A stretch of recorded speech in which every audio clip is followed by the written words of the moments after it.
இந்த புனிதமான ஓய்வு நாளின் காலை பொழுதில் இறைவனுடைய திருப்படிகளிலே நாம் ஒன்றாக கூடி வந்து கடவுளை வழிபட இயலாத சூழலில் நாம் இருக்கும் இடங்களில் இருந்து இந்த காணொலி காட்சியின் வழியாக இத்தொழுகையிலே பங்கு கொண்டு ஆண்டவரை மாட்சிமைப்படுத்துகின்ற இறை மக்களாகி உங்கள் அனைவரையும் கல்லங்குழி சேகர சபையின் சார்பாக அன்போடு கூட வாழ்த்துகிறோம். தந்தையாம் கடவுளாலும் அவருடைய திருமகனாம் இயேசு கிறிஸ்துவினாலும் உங்கள் எல்லாருக்கும் கிருபையும் சமாதானமும் உண்டாவதாக.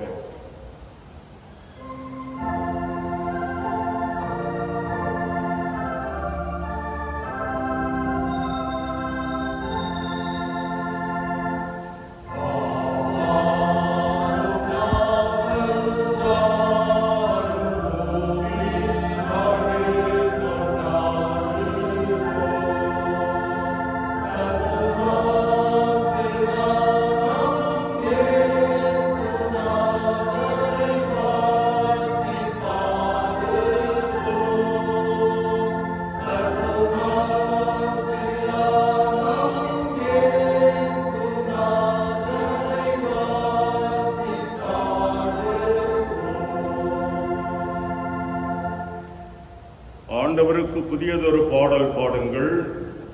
உலகெங்கும் வாழ்வோரே ஆண்டவரை போற்றி பாடுங்கள்.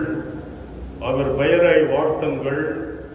அனைத்து மக்கள் இனங்களுக்கும் அவர்தம் உயர்த்தகு செயல்களை அறிவியுங்கள்.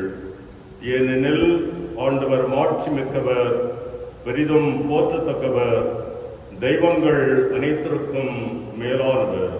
வாருங்கள், தாழ்வணிந்து அவரை தொழுவோம். நம்மை உருவாக்கிய ஆண்டவர் முன் முழந்தாள் விடுவோம். வேண்டுதல் செய்வோமாக.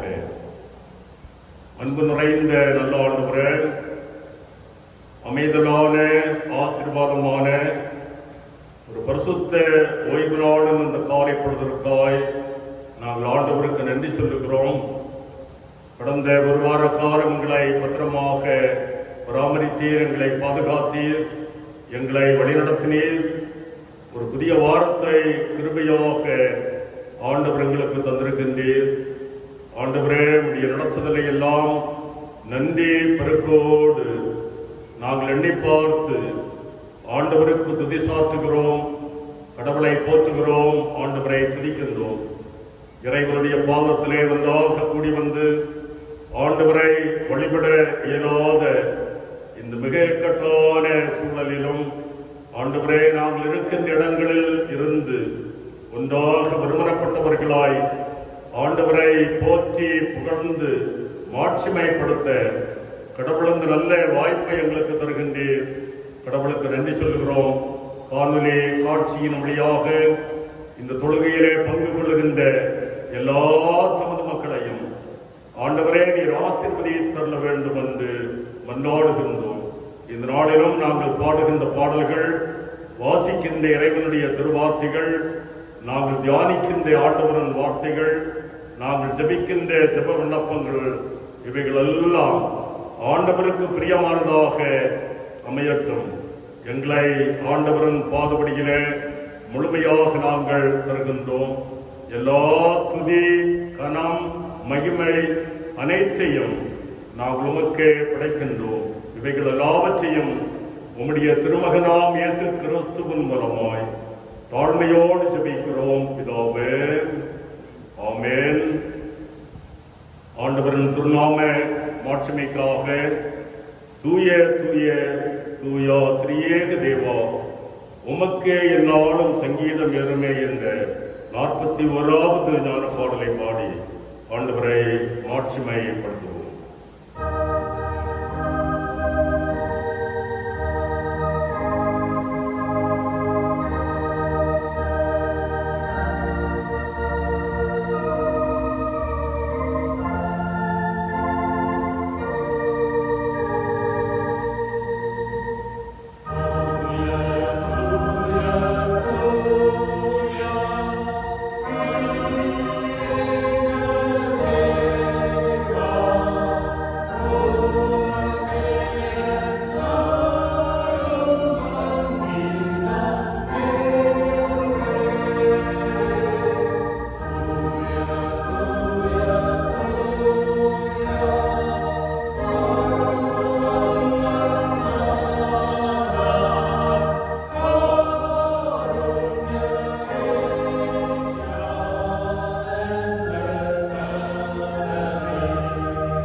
திருமுறை பாடம்.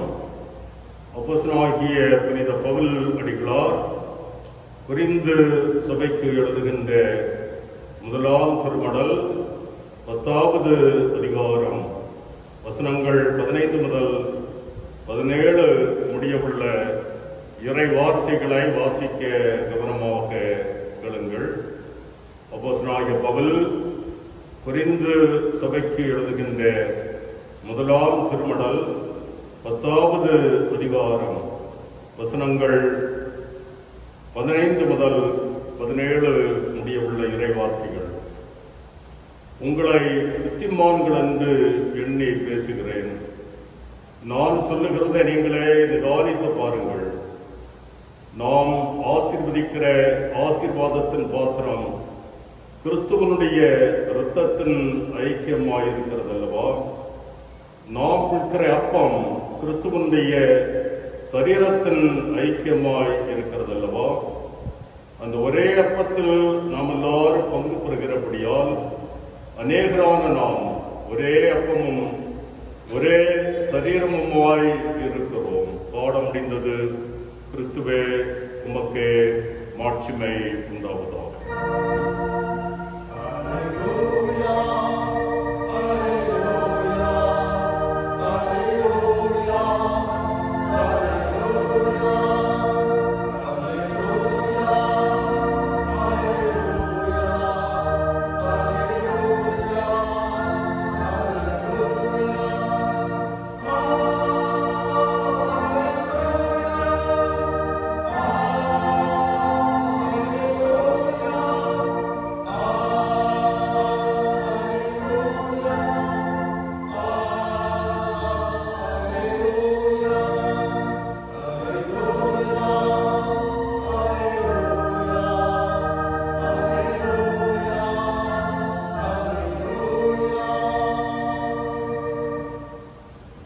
சற்று நேரம் சிந்தனைக்காக எடுத்துக்கொண்ட திருமறை பாடம் 1 கொரிந்தியர் 10வது அதிகாரம் 17வது வசனம். அந்த ஒரே அப்பத்தில் நாம் எல்லாரும் பங்கு பெறுகிறபடியால் அநேகரான நாம் ஒரே அப்பமும் ஒரே சரீரமுமாய் இருக்கிறோம். ஒரு நிமிடம் நம்முடைய தலைகளை தாழ்த்தி ஜெபம் செய்வோமாக. எங்களை நேசித்து வழிநடத்தி வருகிற எங்கள் நல்ல ஆண்டவரே, சென்ற ஒரு வார காலமாக நீர் எங்களை கண்ணின் கண்மணி போல பாதுகாத்து வழி நடத்தினீர். உமக்கு நாங்கள் நன்றி செலுத்துகிறோம். இந்த ஓய்வு நாளின் காலை வேளையிலும் உம்முடைய பாதத்தை நோக்கி பார்க்கும்படியாக நீர் தருகிற இந்த மேலான கிருபைக்காக உமக்கு நாங்கள் நன்றி செலுத்துகிறோம். நாங்கள் சிந்திக்க இருக்கிற வேத பகுதியை நீர் ஆசீர்வதிப்பீராக. ஆண்டவரே, நாங்கள் இதன் வழியாய் எங்கள் வாழ்க்கை பிரயோஜனம் உள்ளதா ஒரு வாழ்க்கையாக மாற நீர் எங்களை கிருபை தருவீராக. உம்முடைய வார்த்தைகளை கொடுக்கிற அடியானை உம்முடைய கரங்களிலே தருகிறேன். உம்முடைய சட்டைகளை மறைத்து நீர் பாதுகாத்துக் கொள்ளும். சுயம் என்னில் வெளிப்படாதவாறு நீர் வெளிப்பட்டு இறை மக்கள் அனைவரும் அதன் வழியாய் வாழ நீர் கிருபை செய்ய வேண்டும் என்று இறைமைந்தனாகிய இயேசு கிறிஸ்துவின் வழியாய் நன்றியோடு ஜெபிக்கிறோம் நல்ல பிதாவே, ஆமென். அந்த ஒரே அப்பத்தில் நாம் எல்லாரும் பங்கு பெறுகிறபடியால் அநேகரான நாம் ஒரே அப்பமும் ஒரே சரீரமுமாய் இருக்கிறோம். எடுத்துக்கொண்ட தலையங்கம் தூய நன்றி திருவிருந்து என்னும் திருவருள் சாதனம். இந்த திருவிருந்து என்பது இறை மக்களுடைய ஒரு மீட்பின் அடையாளமாக இந்த திருவிருந்து காணப்படுகிறது. ஏனெனில் நாம் நிச்சயமாக உயிருடன் மீட்கப்பட்டுள்ளோம் என்ற ஒரு அடையாளம் தான் இந்த ஒரு திருவிருந்து என்னும் திருவருள் சாதனம். இன்றைய காலகட்டங்களிலே திருச்சபைகளிலே நாம் பெறுகிற திருவிருந்து ஆண்டவருடைய சரீரமாகவும் இரத்தமாகவும் நாம் எண்ணி அதை நாம் பெற்றுக் கொள்கிறோம். ஆனால் நம்முடைய வாழ்க்கை எப்படிப்பட்ட ஒரு வாழ்க்கையாக காணப்படுகிறது என்று நாம் சிந்தித்து பார்க்க வேண்டும். இன்றளவும் நமது திருச்சபைகளிலே பெற்றுக்கொள்கிற திருவிருந்து என்னும் திருவருள் சாதனம் இத்தகைய நம்பிக்கைக்குரிய ஒரு அடையாளத்தின் ஒரு பொருளாக இந்த திருவிருந்து காணப்படுகிறது. இறை மக்களுக்காக மிகவும் முக்கியமான இரு திருவருள் சாதனங்கள் இந்த வேதாகமத்திலே காணப்படுகிறது. முதலாவதாக இயேசு கிறிஸ்து கட்டளையிட்ட திருமுழுக்கு, மற்றொன்று இயேசு கிறிஸ்து ஏற்படுத்திய வாழ்விற்கான அடையாளமான ஒரு திருவிருந்தாக காணப்படுகிறது. தூய அகஸ்டின் கூறும்போது இவ்வாறாக கூறுகிறார்: இறைவனின் அருள்கொடைகளில் மேலானது மனுக்குலத்தை தூய்மைப்படுத்துவதாகவும் நற்கருணை காணப்படுகிறது என்று தூய அகஸ்டின் அவர்களால் மிகவும் தெளிவாக கூறுகிறார். அவ்வாறு திருவிருந்தை பெற்றுக்கொள்கிற நாம் எவ்வாறாக காணப்படுகிறோம், நம்முடைய வாழ்க்கை கிறிஸ்துவுக்குள்ளாக எப்படிப்பட்டதாய் காணப்படுகிறது என்று நாம் சிந்தித்து பார்க்க வேண்டும். ஏனென்றால் அவருடைய மீட்பின் அடையாளமாகிய அந்த திருவிருள் சாதனமாகிய திருவிருந்தை நாம் பெற்றுக்கொள்கிறோம். நாம் பெற்றுக்கொள்வது மட்டுமல்ல, அவருடைய சரீரத்தையும் இரத்தத்தையும் பெற்றுக்கொள்கிற நாம் ஆண்டவருக்குள்ளாக நாம் வாழ வேண்டும் என்று ஆண்டவராகிய இயேசு கிறிஸ்து விரும்புகிறார். 4ஆம் நூற்றாண்டின் தொடக்க பகுதியை நாம் பார்த்தோம் என்றால், வட ஆப்பிரிக்கா கிறிஸ்தவர்கள் அங்கு கூடி திருவிருந்து பெறுவதற்கு மிகவும் தடைகள் ஏற்பட்ட ஒரு சூழல் அந்த இடத்திலே காணப்பட்டது. ஆனால் அங்குள்ள இறை மக்கள் என்ன செய்தார்கள் என்றால், எங்களுக்கு திருவிருந்து நிச்சயமாக நாங்கள் எடுத்துக்கொள்ள வேண்டும் என்று அங்கு போராடி அவர்கள் அதில் வெற்றி பெற்று திருச்சபைகளில் இருந்து அவர்கள் திருவிருந்தை பெற்றுக் கொள்கிறதை நாம் வரலாற்றின் மூலமாக நாம் அறிய முடிகிறது. இந்த திருவிருந்தை அவ்வாறாக போராடி பெற்றுக் கொள்கிற அந்த கிறிஸ்தவர்கள் மத்தியிலும் நம்முடைய வாழ்க்கை எப்படிப்பட்ட ஒரு வாழ்க்கையாக காணப்படுகிறது, ஆண்டவருடைய திரு சரீரத்தை நாம் பெற்றுக்கொள்கிற நாம் ஆண்டவருக்குள்ளாக எப்படி வாழ்கிறோம், நம்முடைய வாழ்க்கை ஒரு மீட்பின் வாழ்க்கையாக காணப்படுகிறதா, ஒரு தூய்மை உள்ள ஒரு வாழ்க்கையாக காணப்படுகிறதா என்று நாம் சிந்தித்து பார்க்க வேண்டும். எனவே நற்கருணை பெறுகிற நாம் நிச்சயமாக நம்முடைய வாழ்க்கையிலே ஒரு மறுரூபம் காணப்பட வேண்டும். நம்முடைய ஆண்டவருடைய உடலையும் சரீரத்தையும் பெற்றுக்கொள்கிற நாம் நிச்சயமாக ஆண்டவருக்காக நாம் எழுப்பி பிரகாசிக்கிறவர்களாக காணப்பட வேண்டும். இந்த திருவிருந்தை மையமாக கொண்டு சில உண்மைகளை வேதாகமத்தின் அடிப்படையில் நாம் சிந்திக்க முற்படுவோம். முதலாவதாக உறவின் விருந்து. 1 கொரிந்தியர் 10வது அதிகாரம் 17வது வசனம், அப்பம் ஒன்றே, ஆதலால் நாம் பலராயிரும் ஒரே உடலாயிருக்கிறோம் என்று வேதாகமம் கூறுகிறது. இறைவன் அருளும் ஒரு பெரிய அருள் கொடைதான் இந்த உறவு. ஆண்டவரோடு நாம் வாழ்கிற உறவு எப்படிப்பட்ட ஒரு உறவு? அன்பும் பாசமும் நிறைந்த ஒரு உறவு. அதை ஆண்டவர் எதிர்பார்க்கிறார். ஆனால் நம்முடைய வாழ்க்கையிலேயே அப்படிப்பட்ட உறவு ஆண்டவரிடத்திலே நாம் காண வைத்திருக்கிறோமா என்று நாம் சிந்தித்து பார்க்க வேண்டும். தொடக்க காலத்திலே வாழ்ந்த முதல் பெற்றோர்கள் இறைவனுடைய வார்த்தைக்கு கீழ்ப்படியாமல் விலகி பாவ வாழ்க்கையிலே விழுந்ததன் மூலமாக அங்கு பாவம் நிறைந்த ஒரு வாழ்க்கை காணப்படுகிறது. ஆனால் இறைவனை நாம் எடுத்து பார்த்தோமே என்றால், ஆண்டவராகிய இயேசு கிறிஸ்து நமக்கு ஒரு உறவை ஏற்படுத்தும் விதமாய் தன்னைத்தானே சிலுவையிலே தன்னை ஒப்பு கொடுத்து அவருடைய திரு உடலையும் திரு சரீரத்தையும் இரத்தத்தையும் நமக்காக அவர் தந்திருக்கிறார். அப்படிப்பட்ட ஆண்டவராகிய இயேசு கிறிஸ்துவுக்காக நாம் எவ்வாறு முற்படுகிறோம், எவ்வாறாக நாம் செயல்படுகிறோம் என்று நாம் சிந்தித்து பார்க்க வேண்டும். மனிதர்களாகிய நமக்காக நம்முடைய ஆண்டவராகிய இயேசு கிறிஸ்து அவருடைய திரு சரீரத்தையும் இரத்தத்தையும் தந்தார் அல்லவா? நம்முடைய வாழ்க்கை ஆண்டவரோடு உள்ள உறவு எப்படி காணப்படுகிறது என்று நாம் சிந்தித்து பார்க்க வேண்டும். நிச்சயமாக இந்த காலகட்டங்களிலே நாம் பார்த்தோம் என்றால், ஆண்டவரோடும் இறை மக்களோடும் உள்ள ஒரு உறவு முறிந்த ஒரு உறவாக தான் காணப்படுகிறது. ஏனென்றால் இன்றைய காலகட்டங்களிலே எதற்கு எடுத்தாலும் நாம் அவிசுவாசிகளாக ஆண்டவரை விட்டு பின்வாங்கிறவர்களாக காணப்படுகிறோம். அவ்வாறாக இல்லாமல் ஆண்டவருடைய திரு சரீரத்தையும் இரத்தத்தையும் பெற்றுக்கொள்கிற அந்த நற்கருணை திருவிருந்தினை நாம் பெற்றுக்கொள்கிற நாம் ஆண்டவருக்காக நாம் நல்லுறவோடு நாம் ஆண்டவருக்காக செயல்பட வேண்டும். அவரை நினைவு கூறும்படி நாம் அவருடைய சரீரத்தையும் அப்பத்தையும் திராட்சை ரசமாக நாம் பெற்றுக்கொள்கிறோம். ஆனால் இந்த திராட்சை ரசத்தையும் அப்பத்தையும் பெற்றுக்கொள்கிற நாம் நம்முடைய வாழ்க்கையிலே உறவுகள் எப்படி காணப்படுகிறது? நம்முடைய சமுதாயத்தை எடுத்து பார்ப்போம். நம்முடைய குடும்பத்தில் எவ்வளவு சகோதர உறவை எடுத்து பார்ப்போம். இன்றைய காலகட்டங்களிலே அநேக குடும்பங்களை நாம் பார்த்தோம் என்றால் உறவுகள் முறிந்த ஒரு உறவாக தான் காணப்படுகிறது. ஆனால் ஆண்டவருக்கும் இறை மக்களுக்கும் உள்ள உறவு எப்படிப்பட்டதா இருக்க வேண்டுமா? அன்பும் பாசமும் நிறைந்த ஒரு உறவாக காணப்படும். ஏனென்றால் நாம் அவருடைய திரு சரீரத்தையும் இரத்தத்தையும் பெற்றுக் கொள்கிறோம். அது மட்டுமல்ல, நாம் இந்த உலகத்திலே வாழும்போது சகோதர உறவும் நிச்சயமாக தேவை என்று ஆண்டவராகிய இயேசு கிறிஸ்து குறிப்பிடுகிறார். ஆதியாகமம் 4வது அதிகாரம் 12 முதல் 14 வரை நாம் பார்க்கும்போது காயின் ஆபேலுடைய வாழ்க்கையை நாம் அங்கு பார்க்கிறோம். காயின் ஆபேலுடைய இரத்தத்தை சிந்தி அங்கு உறவை துண்டிக்கிற ஒரு நிகழ்வு காணப்படுகிறது. ஆனால் ஆண்டவராகிய இயேசு கிறிஸ்துவின் உடலை அவர் என்ன செய்யவில்லை? துண்டிக்கப்படாமல் நமக்காக ஆண்டவர் நம் மீது கொண்ட உறவின் மூலமாக நம்முடைய பாவங்களை மன்னிப்பதற்கு மூலமாக ஆண்டவராகிய இயேசு கிறிஸ்து தன்னைத்தானே சிலுவையிலே ஒப்படைத்து அவர் தன்னையே ஜீவபலியாக ஒப்புக் கொடுக்கிறார். அப்படிப்பட்ட ஆண்டவராகிய இயேசு கிறிஸ்துவினுடைய உறவிலே நாம் எப்படி வாழ்ந்து கொண்டு இருக்கிறோம் என்று நாம் சற்று சிந்தித்து பார்க்க வேண்டும். சீனாவிலே கிறிஸ்தவர்களுக்கு அங்கு ஆராதனைகள் நடைபெற தடைப்பட்ட ஒரு காலங்கள் மத்தியில் அங்கு இருந்தது. ஆனால் அங்கு மிஷனரிகள் விதைத்த ஒரு விதையின் மூலமாக அங்கு ஒரு கூட்ட கிறிஸ்தவர்கள் எழும்பி ஆண்டவருக்காக விசுவாசமாய் வாழ்ந்து கொண்டிருந்தார்கள்.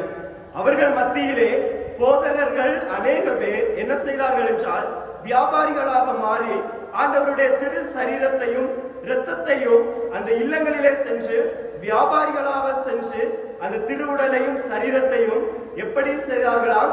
ஆசீர்வதித்து அவர்களுக்கு கொடுத்தார்களாம் என்று வரலாறு கூறுகிறது. இவ்வாறு ஆண்டவருடைய சரீரத்தையும் இரத்தத்தையும் பெற்றுக் கொள்கிற நாம் நிச்சயமாக ஆண்டவருடைய உறவிலே நாம் நிலைத்து வளர வேண்டும் என்று ஆண்டவராகிய இயேசு கிறிஸ்து விரும்புகிறார். இரண்டாவதாக உணவாகும் விருந்து. உணவாகும் விருந்து.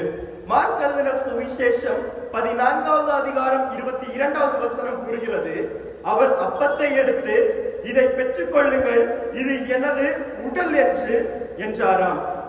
இவ்வாறாக வேதாகமம் கூறுகிறது. இன்று உலகில் பல வகையான விருந்துகள் இருக்கிறது. அந்த விருந்துகள் அனைத்திலும் மிகவும் வேறுபட்ட ஒரு விருந்தாக, ஒரு சிறப்பு மிக்க விருந்தாக இந்த நற்கருணை ஆராதனை, இந்த திருவிருந்து காணப்படுகிறது. மானிட மகனுடைய சதையை உனக்கு அவருடைய இரத்தத்தை குடித்தாலே ஒழிய நீங்கள் வாழ்வு அடைய மாட்டீர்கள் என்று யோவான் 6:53 கூறுகிறது. அப்பத்தின் வீடாகிய பெத்லகேம் என்னும் ஊரிலே ஆண்டவராகிய இயேசு கிறிஸ்து எளிய மாட்டு தொட்டியிலே பிறந்தார். அது ஆண்டவருடைய உணவின் விருந்தாக அந்த ஒரு நிகழ்வு அதிலே காணப்படுகிறது. அதை நாம் ஒப்பிட்டு பார்க்க முடியும். ஏனென்றால் ஆண்டவராகிய இயேசு கிறிஸ்து பெத்லகேமிலே பிறந்து ஆண்டவராகிய இயேசு கிறிஸ்து நமக்காக நம்முடைய பாவங்களுக்காக சிலுவையிலே அடிக்கப்பட்டு நொறுக்கப்படுகிறதை நம்மால் உணர முடிகிறது.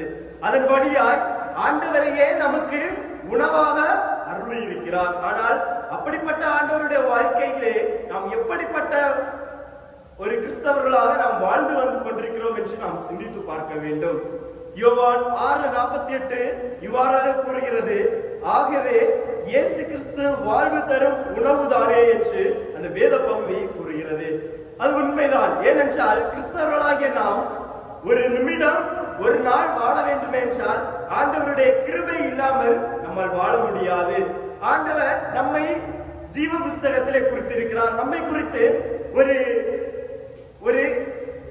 ஒரு நிகழ்வை அவர் ஏற்படுத்தி இருக்கிறார். நம்மை குறித்து பல காரியங்களை அவர் சிந்தித்துக் கொண்டிருக்கிறார். நம்மை கொண்டு எவ்வாறு செயல்படுத்த வேண்டும், இந்த உலகத்திலே நாம் எவ்வாறு வாழ வேண்டும், ஆண்டவருக்காக எவ்வாறு செயல்பட வேண்டும் என்று அவர் முன்குறித்தோராய் செயல்படுகிறார்.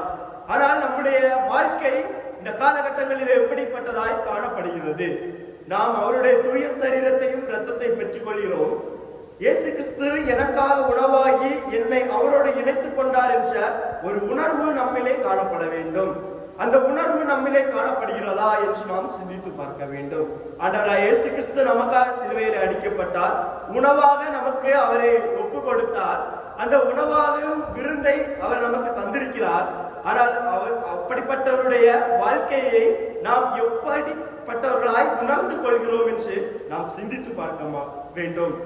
கிறிஸ்தவர்களாகிய நாம் மாதத்தின் முதல் நாளின் ஞாயிற்றுக்கிழமையிலே வந்து ஆண்டவருடைய திருசரீரத்தையும் இரத்தத்தை நாம் பெற்றுக் கொள்கிறோம்.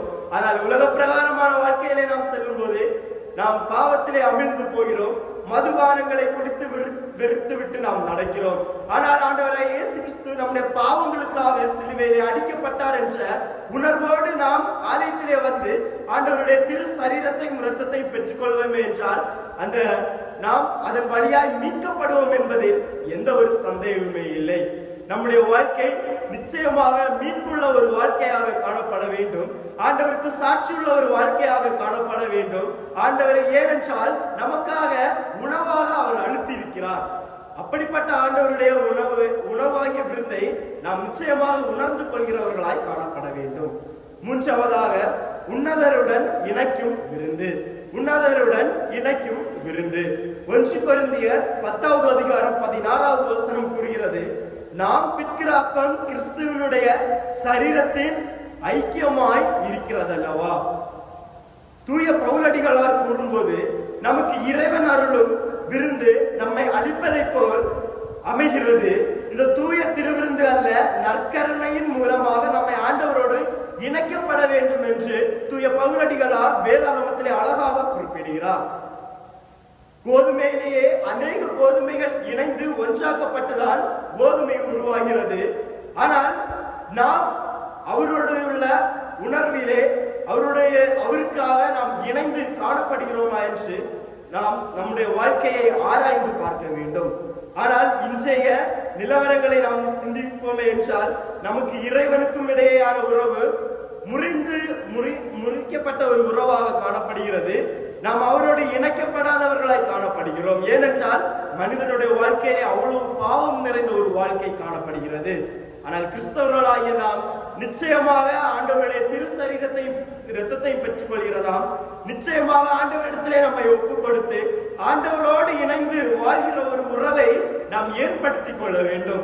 அவ்வாறு ஏற்படுத்திக் கொள்ளும் போது நம்முடைய குடும்ப வாழ்வானாலும் சரி, நம்முடைய தனிப்பட்ட வாழ்க்கையானாலும் சரி, மிகவும் ஆசீர்வாதமான ஒரு வாழ்க்கையாக காணப்படும் என்பதில் எந்த ஒரு சந்தேகமே இல்லை. டிர்ச்சிக் போரக் என்ற இறையாளர் கூறும்போது திருவிருந்தனை ஆயர் இறைமக்களுடன் இணைந்து எடுத்துக்கொள்வதால் கிறிஸ்துவுக்குள் ஒன்றாக்கப்படுகிறோம் என்று கூறுகிறார். அவர் கூறும்போது எவ்வாறு கூறுகிறாராம், திருவிருந்தனை ஆயர் இறைமக்களுடன் இணைந்து எடுத்துக்கொள்ளுதல் கிறிஸ்துவுக்குள் ஒன்றாக்கப்படுகிறோம் என்று கூறுகிறார். நிச்சயமாக நாம் எப்படிப்பட்டவர்களாய் காணப்பட வேண்டும்? ஆண்டவரோடு இணைக்கப்பட்ட ஒரு உறவிலே நாம் செயல்படுகிற ஒரு கிறிஸ்தவர்களாக நாம் காணப்பட வேண்டும். நாம் இந்த சமுதாயத்திலே வாழும்போது சாட்சி உள்ளவர்களாக, ஆண்டவருக்கும் ஆலயத்திற்கும் சாட்சி உள்ளவர்களாக, ஆண்டவருடைய திரு சரீரத்தையும் இரத்தத்தையும் பெற்றுக்கொள்கிற நாம் அவருக்கு சாட்சியுள்ள பிள்ளைகளாக நாம் இந்த சமுதாயத்திலே வாழ வேண்டும். ஆனால் நம்முடைய வாழ்க்கை இந்த காலகட்டங்களிலே எப்படிப்பட்டதாய் காணப்படுகிறது என்று நாம் சிந்தித்து பார்க்க வேண்டும். கர்த்தரின் பந்தியில் வா சகோதர, கர்த்தரின் பந்தியில் வா என்ற மரியானுபதேசியாருடைய பாடல்கள் அவருடைய இறை அழைப்பிற்குரிய ஒரு பாடலாக அமைகிறது. நிச்சயமாக நம்மை நாமே ஆண்டவருடைய இணைத்து ஆண்டவருக்காக, ஆண்டவருடைய உறவிலே ஆண்டவரை நமக்கு உணவாக தந்திருக்கிறார். அந்த ஒரு விருந்திலே நாம் பங்கு கொள்கிறவர்களாக நாம் காணப்பட வேண்டும். அதற்கு பாக்கியம் உள்ள கிறிஸ்தவர்களாக நாம் காணப்பட வேண்டும். நாம் திருசரீரத்தையும் இரத்தத்தையும் பெற்றுக்கொள்கிற நாம் நிச்சயமாக ஆண்டவருடைய வாழ்க்கையிலே சாட்சி உள்ள ஒரு வாழ்க்கையாக நாம் காணப்பட வேண்டும். எனவே இயேசு கிறிஸ்து இத்தூய திருவிருந்தனை உறவின் விருந்தாகவும், உணவாக்கும் விருந்தாகவும், உன்னதருடன் இணைக்கும் விருந்தாகவும் செயல்படுகிறார். இவைகளின் மூலமாக நம்முடைய வாழ்க்கை ஆசீர்வாதமாய் காணப்படும். ஆண்டவர் தாமே இந்த வார்த்தைகளின் மூலம் நம்மை ஆசீர்வதிப்பாராக. ஆமென். நம்முடைய விசுவாசத்தை அப்போஸ்தல விசுவாச பிரமாணத்தின் வழியாக நாம் இணைந்து ஏறெடுப்போம். வானத்தையும் பூமியையும் படைத்த சர்வ வல்லமையுள்ள பிதாவாகிய கடவுளை விசுவாசிக்கிறேன். அவருடைய ஒரே குமாரனாகிய நம்முடைய நாதர் இயேசு கிறிஸ்துவையும் விசுவாசிக்கிறேன். அவர் பரிசுத்த ஆவியினாலே கன்னிமரியாளிடத்தில் உற்பத்தி பிறந்தார். பொந்தி பிலாத்துவின் காலத்தில் பாடுபட்டு சிலுவையில் அறையுண்டு மரித்து அடக்கம் பண்ணப்பட்டு பாதாளத்தில் இறங்கினார். 3ஆம் நாள் மரித்தொழிந்து எழுந்தருளினார். பரமண்டலத்துக்கேறி சர்வ வல்லமை உள்ள பிதாவாகிய கடவுளின் வலது பாரசத்திலே வீற்றிருக்கிறார்.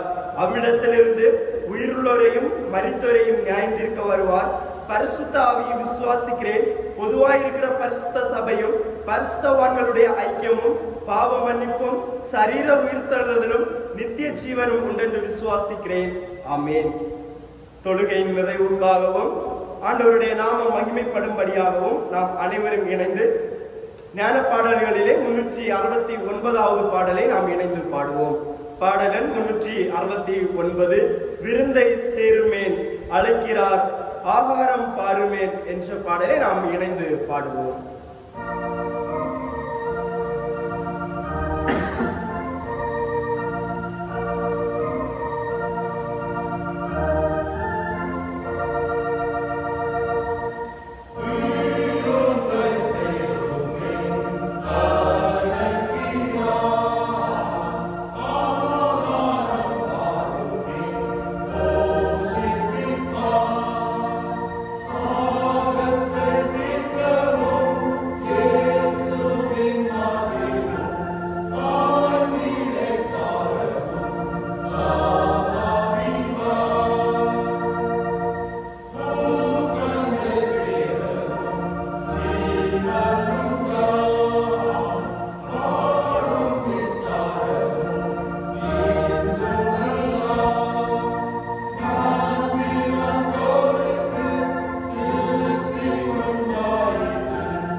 வேண்டுதல் செய்வோமாக. அன்பு நிறைந்த நல்ல ஆண்டவரே, ஆசீர்வாதமான இந்த விலைக்காக ஆண்டவருக்கு நன்றி சொல்லுகிறோம். ஒரு புதிய வாரத்தை கிருபையாக எங்களுக்கு தந்தீரே நாங்கள் ஆண்டவரை துதிக்கின்றோம். ஆண்டவரே, கடந்து போன காலங்கள் வேலைகளை எல்லாம் நாங்கள் திரும்பி பார்க்கிறோம். ஆண்டவருடைய நடத்துதல், உன்னுடைய பராமரிப்பு எல்லாவற்றையும் நன்றி நிறைந்த உள்ளத்தோடு நாங்கள் எண்ணி பார்க்கிறோம். ஆண்டவரே, எப்போதும் ஆண்டவருக்கு நன்றி உள்ள மக்களாய், நன்றி உள்ள சாட்சிகளாய் இந்த உலகிலே நாங்கள் வாழ கடவுள் எங்களுக்கு அருள் தர வேண்டும் என்று சொல்லி மன்றாடுகின்றோம். உலகத்தின் சமாதானத்திற்காக வேண்டுதல் செய்கிறோம். உலகம் முழுவதிலும் வாழுகின்ற எல்லா மக்களையும் சமாதானத்தின் பாதையிலே, நீதியின் பாதையிலே கடவுள் வழிநடத்தி அருள்வீராக. எங்களது தேசத்தை ஆளுகின்ற தலைவர்களுக்காக கொண்டாடுகிறோம். நீதியோடு செம்மையாக இந்த தேசத்தை ஆளுகின்ற விசேஷித்த ஞானத்தை ஆண்டவர் தமது மக்களுக்கு தர வேண்டும் என்று சொல்லி நாங்கள் ஆண்டவரை நோக்கி கொண்டாடுகின்றோம். புதிய கொள்ளை நோய் தீவிரமாக உலகத்தை, எங்களது தேசத்தை எல்லாம் பாதித்துக் கொண்டிருக்கின்ற ஒரு காலத்திலே நாங்கள் வைக்கப்பட்டிருக்கிறோம். இந்த கொடிய கால நிலையிலிருந்து ஆண்டவரே, இரக்கத்து நிமித்தமாய் உலகமும் தேசமும் நாங்களும் விடுதலை வாழ்வை பெறுவதற்கு ஆண்டவர்களுக்கு அருள் தர வேண்டும் என்று சொல்லி கடவுளை நோக்கி கொண்டாடுகிறோம். அந்த வைரஸ் முழுமையாக அழிந்து போக ஆண்டவரே கடவுள் கிருபை தாரும். உம்மால் ஆகாதது ஒன்றும் இல்லை என்று சொல்லப்பட்டிருக்கிறது. ஆண்டவரே, நீரெல்லாம் செய்ய வல்லவர். இந்த கொடிய கொள்ளை நோய் முழுமையாக நீங்கி போக ஆண்டவரே கடவுள் அருள் தர வேண்டும் என்று சொல்லி ஆண்டவரை நோக்கி கொண்டாடுகின்றோம். சபைக்காக நாங்கள் வேண்டுதல் செய்கிறோம். உதவி பதவிற்காய், அவருடைய குடும்பத்திற்காக நாங்கள் கொண்டாடுகிறோம். சபைக்குழு அங்கத்தினர்கள், அவருடைய குடும்பத்திற்காக நாங்கள் வேண்டுதல் செய்கிறோம். ஆலய பணியாளர்கள், அவருடைய குடும்பத்தாருக்காக நாங்கள் வேண்டுதல் செய்கிறோம். சபையினுடைய எல்லா குடும்பங்களுக்காக நாங்கள் ஆண்டவரை நோக்கி மன்றாடுகின்றோம். பல்வேறு நோய்களினால் துன்பங்களினால் பாதிக்கப்பட்டிருக்கின்ற மக்களின் விடுதலை வாழ்விற்காய் சுகபலத்திற்காக நாங்கள் மன்றாடுகின்றோம். ஆண்டவர் தருகின்ற விடுதலை வாழ்வை, ஆண்டவர் தருகின்ற சுகபலத்தை பெற்று மகிழ்ச்சியோடு மன அமைதியோடு ஒவ்வொரு மக்களும் வாழுகின்ற அனுபவத்தை ஆண்டவரே கடவுள் தர வேண்டும் என்று சொல்லி நாங்கள் ஆண்டவரை நோக்கி மன்றாடுகின்றோம். வயோதிப பெற்றோரை ஆண்டவர் ஆசீர்வதிப்பீராக. குடும்பங்களுக்காக உழைக்கின்ற பெற்றோரை ஆண்டவர் ஆசீர்வதிப்பீராக. குடும்பங்களிலே ஆண்டவர் தந்திருக்கின்ற எல்லா பிள்ளைகளையும் நீர் ஆசீர்வதிப்பீராக. சின்னம் சிறு குழந்தைகள், வாலிப வயதில் இருக்கின்ற பிள்ளைகள், படிக்கின்ற மக்கள், உழைக்கின்ற மக்கள் எல்லாரையும் ஆண்டவரே நீர் ஆசீர்வதித்து தர வேண்டும் என்று மன்றாடுகின்றோம். ஆலயங்கள் எல்லாம் பூட்டப்பட்டிருக்கின்ற சூழ்நிலையை கடவுளர்கின்றீர். பள்ளிக்கூடங்கள் எல்லாம் பூட்டப்பட்டிருக்கிறது. போக்குவரத்துக்கள் தடை செய்யப்பட்டிருக்கிறது. ஆண்டவரே இத்தகைய ஒரு பயங்கரமான காலகட்டத்தில் இறைவனுடைய இரக்கம் எங்களுக்கு தேவையானவரே. உங்களுடைய இரக்கத்தின் நிமித்தமாய் நாங்கள் பூர்ணமான ஒரு விடுதலை வாழ்வை பெற்று ஆலயத்திலே தொடர்ந்து நாங்கள் வந்து கடவுளை ஆராதிக்கின்ற அந்த மேலான வாய்ப்புகளை ஆண்டவர்களுக்கு தர வேண்டும் என்று ஆண்டவரை நோக்கி மன்றாடுகின்றோம். இந்த வட்டாரத்தில், இந்த தேசத்திலே வாழுகின்ற எல்லா மக்களையும் ஆண்டவரே நீர் ஆசீர்வதித்து தர வேண்டும் என்று கடவுளை நோக்கி மன்றாடுகின்றோம். இந்த நாளிலும் நாங்கள் கேட்ட இறை வார்த்தைகளுக்காக கடவுளுக்கு நன்றி சொல்லுகிறோம். ஆண்டவரே, உம்முடைய தூய திருவிருந்தை குறித்து நாங்கள் ஆழமாக சிந்திக்க எங்களுக்கு அருள் தந்தீர். அது புனிதமான ஒரு சாக்கிரமந்தாக தூய திருவிருந்து எங்களுக்கு தரப்பட்டிருக்கிறது. உம்முடைய திருவுடல், உம்முடைய திரு ரத்தத்தை ஆண்டவர் எங்களுக்கு தருகின்றீர். இவைகளை பெறுகின்ற நாங்கள் இறைவனிலே இணைக்கப்பட்ட மக்களாய், இறைவனுடைய பிள்ளைகளாய் எப்போது நாங்கள் வாழுவதற்கு ஆண்டவரே நீர் எங்களுக்கு அருள் தர வேண்டும் என்று மன்றாடுகின்றோம். ஆண்டவரே, இந்த வாரத்தில் தங்களது திருமண நாளை கண்டு புதிய ஆண்டிற்குள்ளாக பிரவேசிக்கின்ற குடும்பத்தாரை கர்த்தர் ஆசீர்வதிப்பீராக.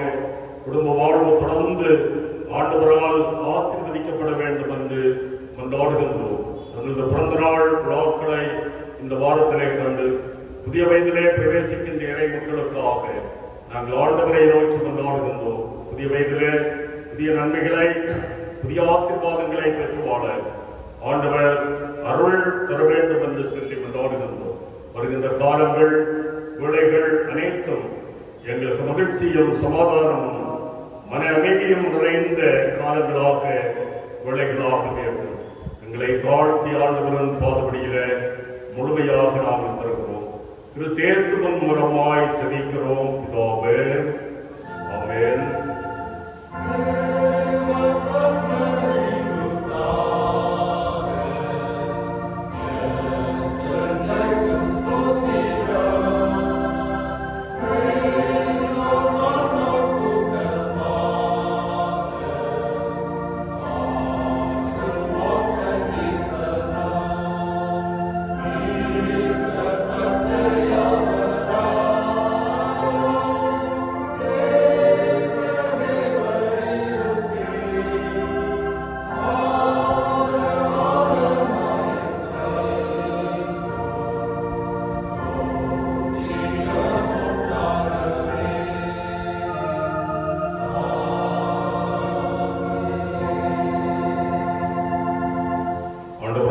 கிறிஸ்துவின் கிருபையும் தந்தையாகிய கடவுளின் அன்பும் தூயாவியின் நீங்காத உறவும் நம் அனைவரோடும் சதா காலங்களிலும் நிலைத்திருப்பதாக.